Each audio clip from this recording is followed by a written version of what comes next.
Welcome back to What Arty Noobs with General Disturbance. This is a Valentine anti-tank or AT. It's a tier 4 British tank destroyer. It's located on the northeast spawn of Province and it's under the command of UKSkaface. Now, the real Valentine anti-tank was actually armed with a 17-pounder gun, but I'm afraid Wargaming have decided, no, we're not allowed the 17-pounder, we're only allowed a 6-pounder, 57mm. And you can see he can do an average damage of 75 hit points with a penetration of 105mm with standard, and goes up to 170 with the armor piercing, the APCR. Now you can mount a 3.7-inch howitzer on this little thing, which is quite capable. It's a dirt gun, but it doesn't have very good penetration, and of course it's got a very long reload as well. And although it's built on the Valentine tank, the gun shield is the weakest spot and it's easiest to hit as well. And so if you expose yourself to enemy fire, you are very likely to get taken out. Now he knocked down that vase, I should say vase, because vase is the American term for it, but I suppose that doesn't really matter. It's a vase whichever way you look at it. He knocked down the vase because that was an obstruction to his field of fire. He couldn't see what was behind it, and he needs to be able to see the enemy on the other side of the battlefield. First enemy is coming to sight, so 14 TPs dialing in. Fires one, doesn't get a hit, and that guy's going off in a very odd place, and he's now taking fire. Can't see him though. I keep firing. He's probably still there. You've got plenty of ammo. And the next enemy that comes in sight is a T116. Now this tank destroyer used to be at tier 3, but Wargaming decided to move it up to tier 4, but they didn't give it the appropriate gun that it was actually supposed to be built with. It was supposed to, as I said, supposed to have a 17-pounder gun mounted on top of a Valentine tank hull. It was kind of a stopgap until the Americans sent us their M10s, which we then converted into Achilles. And he's killed his first tank. Unfortunately, he's receiving fire from that 14 TP across the valley. And now we've got a T116 going up in the same spot. What are they all doing? Why are they going up there? Oh, that guy just flipped over and he's fallen down the cliff. And I think he's hiding behind the house where the 14 TP is. And he's now receiving more fire from that 14 TP, but he blocked that shot because it hit the body of the tank. Going for the T29, fires one, it goes high, and the T29's dead. Now we've got the duck, the AMX-40, who's going to quack his way through this one. It's got very tough armor on that thing, and the 14 TP comes into sight, but he's behind the house. Now will be a good time to fire the APCR. That thing's got very tough armor, but he's firing the APCR.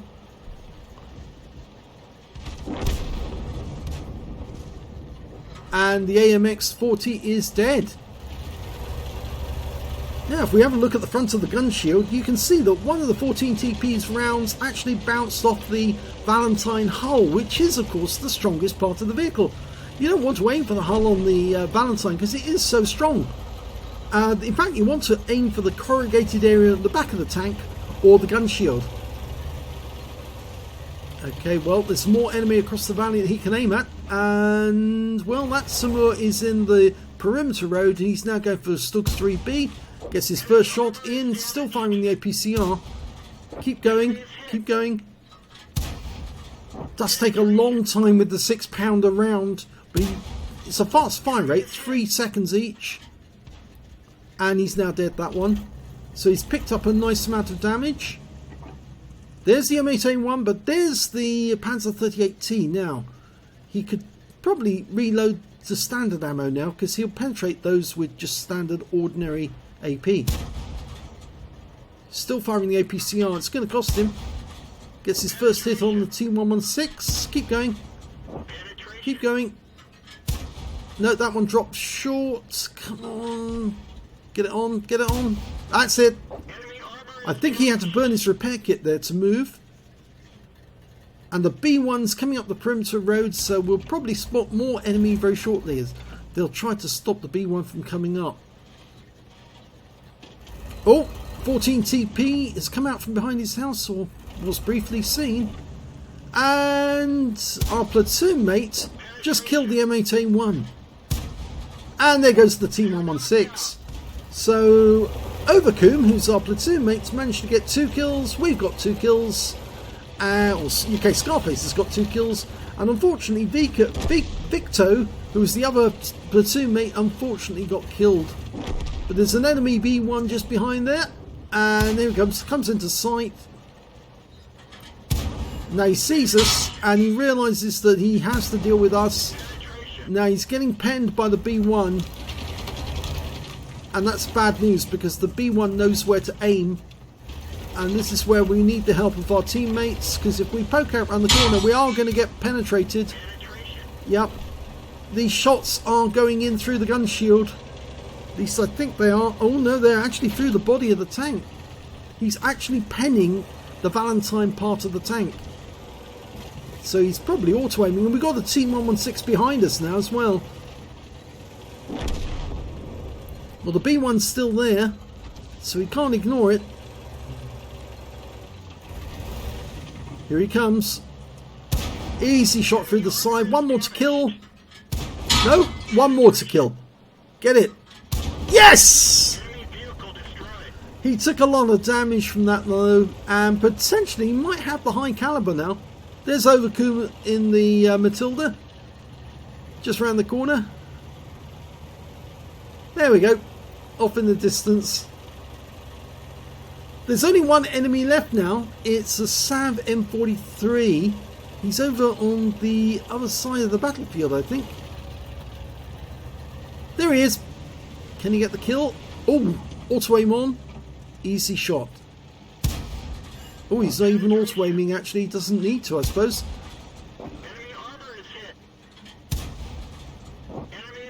Just going to town on him. Firing a lot of APCR, and the kill shot goes to Overcoom.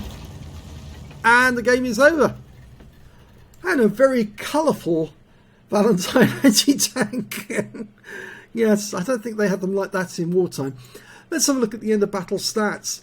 Well, it was an ace tanker for UKSkaface and the Valentine AT. In fact, it's his first ace tanker in this vehicle. He hasn't had one before, but you get scrolls underneath the first time when you do get one, and you put it on this replay site. He also got the sharpshooter for getting 10 or more consecutive shots on the enemy, a fire for effect for doing more damage than the hit points to his own vehicle, a master gunner for getting 5 armor penetrating hits in a row, and also a bruiser medal for getting at least 5 critical hits on the enemy. He ended up with 8 in this one. He did get the high caliber. He did the most damage in the game overall, and his win rate from this battle was 9,634, which is Super Unicum standard and a bit more. So let's have a look at the team score. Right at the top of the table, 1,971 hit points of damage. The next high scorer was in fact the Su-85B on his own team, 1,255, followed by the BT-7 Art on the enemy team with 1,104. And we can see that Overcoom in the Matilda managed to get 462 hit points of damage, and Victo 233, the other platoon mate, didn't get any damage before he was taken out of the game. When it came to kills, it was the Su-85B who got the most. He got 5 kills, 1/3 of the enemy team and 1 short of a Top Gun. 3 kills went to UKSkaface and 3 kills to Overcoom. As we saw, Victo didn't get any, unfortunately. But when it came to base XP, yes, we can see UKSkaface got the top with 711, 647 went to the Su-85B, 588 went to the T-29, and he also got a Confederate out of that game. And we can see that Overcoom got 360 base. UKSkaface fired 39 rounds in the game, got 29 direct hits and 28 penetrations, damage of 1,971 hit points, of which 1,579 were up more than 300 meters. He received 7 hits during that game. 5 of them were penetrations, 2 non-penetrations. In fact, most of the penetration shots actually came from the B1, who was firing in with APCR at short range with his 47mm gun. And it was particularly effective because it was actually penetrating through the heavy armour of the Valentine tank itself, not the gun shield, which is obviously the obvious sweet spot that you normally aim for. He also got 2 non-penetrations. Those were the shots from the 14TP across the valley. They didn't penetrate because that gun, the gun on the 14TP really doesn't have enough power to get through, or enough pen. He blocked damage of 150 hit points, damaged 8 of the enemy, killed 3 and did 228 hit points of damage resistance. On a premium count he earned 26,333 credits, and after repair and ammunition resupply took away 25,276 credits profit. He got 1,066 XP, times 5 on the first victory this occasion, 5,332 experience points altogether. So a very good round in the Valentine anti-tank. I think a lot of people neglect this anti-tank because it's, well, it used to be tier 3 and people just used it as a stepping stone to get up to the tiers to the higher tier tank destroyers. Of course, this is just one below the AT2 now, which is at tier 5. But the Valentine anti-tank is still a valuable tank destroyer, and of course it can be hilarious if you use the 3.7-inch dirt gun, because the shell goes arcing high into the air, but when it lands on the target it normally wipes it out. And so you can either use the 6-pounder as UKSkaface did and accumulate a huge amount of hit points, or you can actually use the 3.7-inch dirt gun and watch enemy tanks explode at distance as they get wiped out by an HE round. It's your choice. I hope you enjoyed that replay. If you did, please give this video a like and do subscribe to our channel, and thanks for watching.